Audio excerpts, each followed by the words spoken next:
Rangkuman Spotlight hari ini. MOF nafi dakwaan Nurul Izzah dibayar gaji RM35,000. Kes enakmen syariah, Muhyiddin sebar berita palsu, kata Fahmi. Sidang media AMK berkenaan parodi Didi Chronicle mempersendakan agama dan menghina mahkamah. Penyelaras DUN Bukit Malawati atasi segera isu sampah 13 kampung. Malaysia mahu bina tapak pelancaran roket pertama di Asia Tenggara.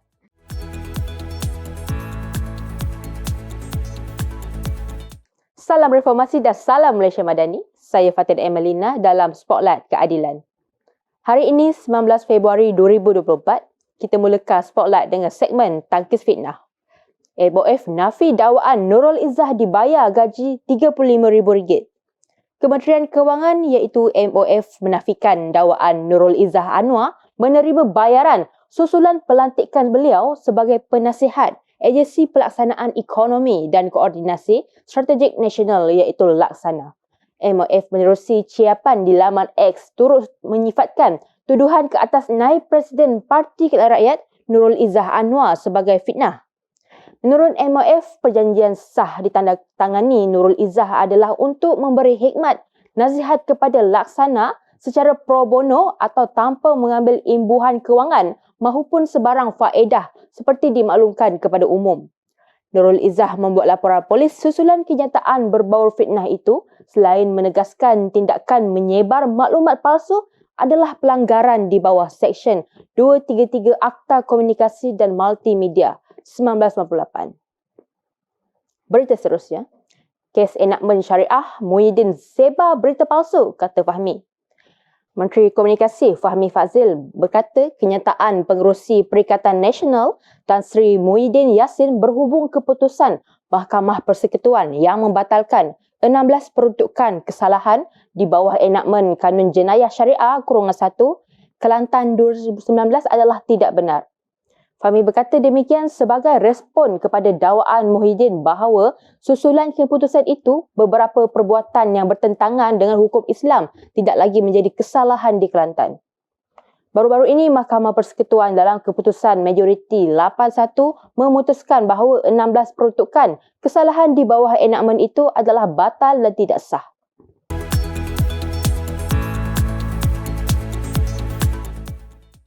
Jadi pada tahun ini, sempena ulang tahun ke-25 Parti Keadilan Rakyat, parti telah mengumumkan penerbitan satu gold coin yang akan mula dijual dari sekarang dan mula dihantar kepada pembeli pada bulan Mac nanti sebagai memperingati 25 tahun perjuangan parti.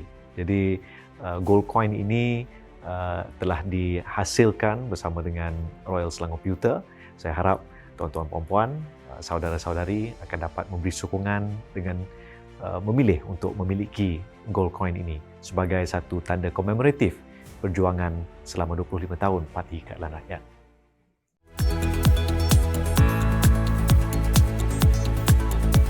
Salam Reformasi dan salam Malaysia Madani. Saya Karisha Izzati. Berita seterusnya dalam segmen Buletin Keadilan. Kenyataan media, Angkatan Muda Keadilan berkenaan parodi Didi Chronicle mempersendakan agama dan menghina mahkamah.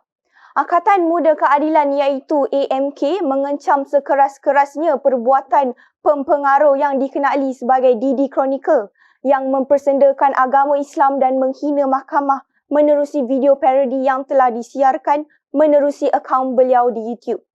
Ini adalah tindakan yang dibuat secara sengaja dan berniat jahat bagi mengelirukan masyarakat awam dalam penghakiman Mahkamah Persekutuan berkenaan pembatalan 16 peruntukan kesalahan mengikut enakmen Kanun Jenayah Syariah _1 Kelantan 2019.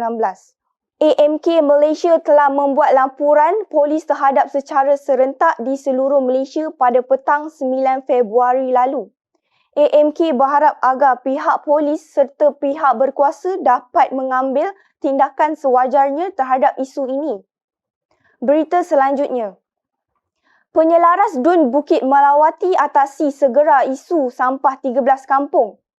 Penyelaras Dun Bukit Malawati Estiban berkata pihaknya menerima banyak aduan berkenaan masalah kutipan dan pembuangan sampah serta pembakaran terbuka.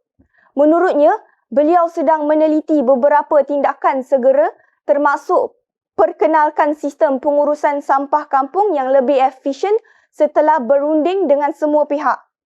Selain itu, aktiviti gotong royong bersama Majlis Perbandaran Kuala Selangor iaitu MPKS dalam perancangan selain menyediakan perkhidmatan kutipan sampah serta sampah berjadual.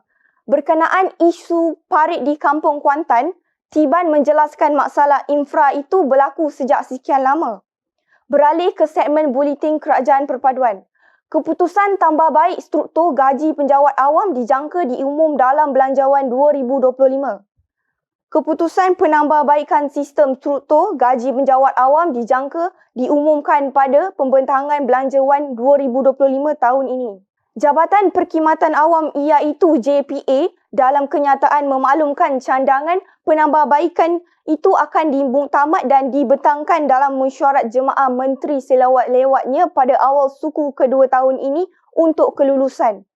Menurut kenyataan itu, penjawat awam di segenap lapisan perkhidmatan masih boleh mengemukakan cadangan penambahbaikan sistem saraan sedia ada meliputi segala aspek perkhidmatan melalui portal semakan saraan yang telah dilancarkan sejak 7 Ogos 2023 di pautan semakan.jpa.gov.my sebelum 1 Mac 2024. Seterusnya, Malaysia mahu bina tapak pelancaran roket pertama di Asia Tenggara. Malaysia sedang bersaing dengan masa untuk memperjuangkan pembinaan tapak pelancaran roket yang pertama di Asia. Menteri Sains, Teknologi dan Inovasi Chang Lee Kang berkata, memandangkan negara jiran iaitu Indonesia juga mempunyai rancangan serupa, maka Malaysia perlu mempercepatkan rentak dan berusaha untuk merealisasikan tapak tersebut. Lee Kang berkata, Malaysia memiliki kelebihan untuk membina tapak pelancaran roket kerana tidak terletak pada garis gempa bumi, tidak mempunyai gunung berapi, mempunyai tahap teknologi yang tinggi dan mempunyai industri elektronik dan elektrik yang matang. Menurutnya, tapak pelancaran roket di Malaysia boleh dimulakan kerja pembinaannya seawal 2026. Berita seterusnya, El Nino. Tanaman bekalan makanan tempatan tak terjejas menurut Mat Sabu. Menteri Pertanian dan Keterjaminan Makanan Datuk Seri Muhammad Sabu memberi jaminan keadaan tanaman dan sumber bekalan makanan tempatan tidak terjejas setakat ini.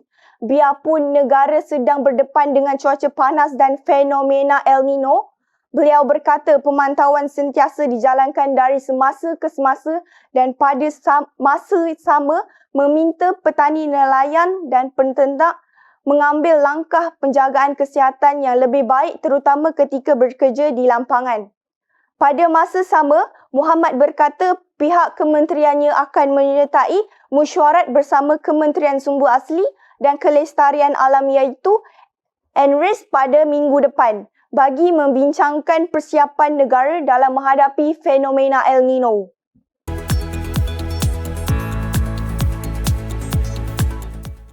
Keistimewaan gold dan pewter coin keluaran Royal Selangor ini, ia memaparkan detik bersejarah Datuk Seri Anwar Ibrahim di hadapan Masjid Negara ketika peristiwa reformasi tahun 1998. Gold dan pewter coin ini boleh ditempah secara pratempah untuk mendapatkannya dan ia juga datang dalam edisi terhad untuk orang ramai. Jadi pastikan anda tidak terlepas daripada mendapat gold dan pewter coin Parti Keadilan Rakyat.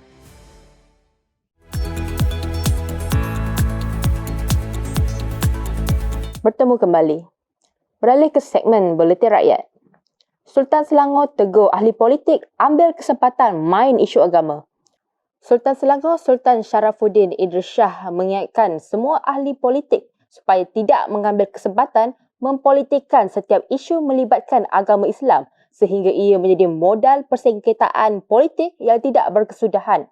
selaku pengerusi Majlis Kebangsaan bagi Hal Ehwal Agama Islam iaitu MKI, baginda menegaskan agama adalah isu yang boleh menjadi sensitif kepada umat Islam.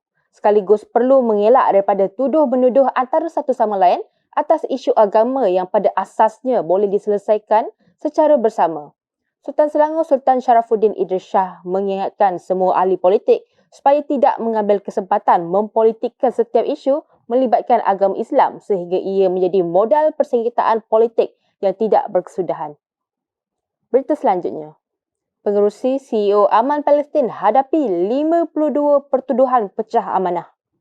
Dua pegawai atasan Aman Palestin Berhad iaitu Aman Palestin 15 Februari lalu mengaku tidak bersalah dan meminta untuk dibicarakan selepas dihadapkan dengan 52 pertuduhan pecah amanah.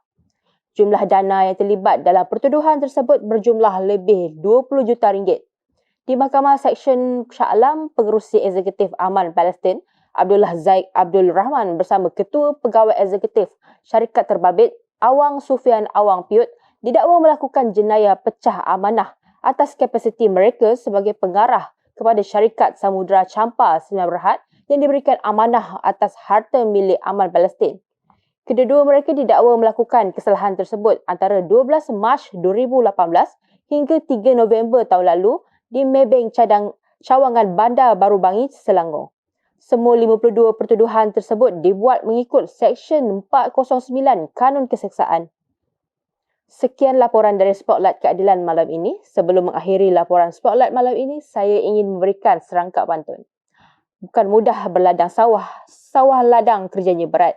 Bukan mudah memegang amanah, amanah hilang ditimpa laknat. Jangan lupa mengikuti laman rasmi Facebook, TikTok dan YouTube Parti Rakyat dan TikTok Studio Keadilan untuk mengetahui rancangan-rancangan yang akan dijalankan secara siaran langsung di masa hadapan. Dalam masa yang sama, kami menggalakkan anda semua untuk membeli shilling emas dan pewter keadilan sempena ulang tahun ke-25 keadilan dan sebagai salah satu koleksi terbaik. Hanya imbas QR Code yang tertera untuk pembelian. Saya Fatin Emelina dengan itu. Assalamualaikum, salam hormat dan selamat malam.